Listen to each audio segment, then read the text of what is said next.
Yeah, the book that he wrote, the last one, in fact, he never saw it in print, but it is Luther's Anti-Semitism against His Better Judgement.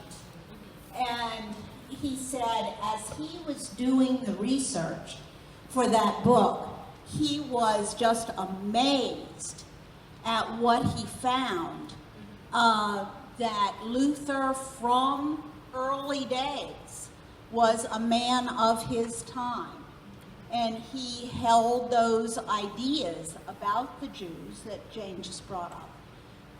And as Marty brought up, when he wrote the Bible, or translated the Bible into the vernacular, he thought the Jews would jump at it, but they did not. So that angered him more about the situation. But Eric thought that he didn't think it through fully enough, particularly when Paul said that the Jews are the children of God. They are the elected. We are the adopted. They do not have to convert. And Paul made that very, very clear. Luther did not think that through carefully. I know Eric told the story that I guess it was in the 70s, maybe Jane or some of the other students remember.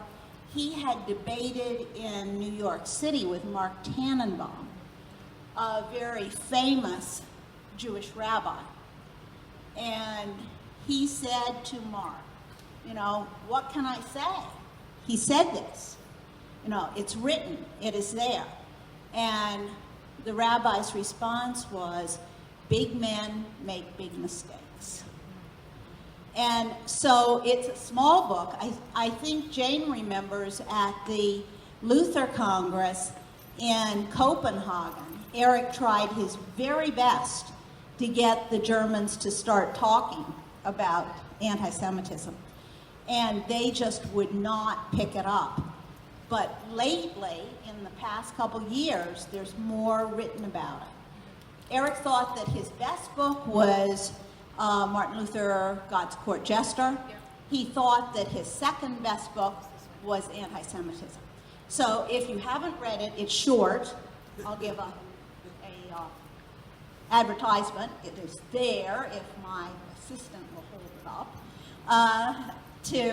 If you haven't read it, please do. It is pretty amazing.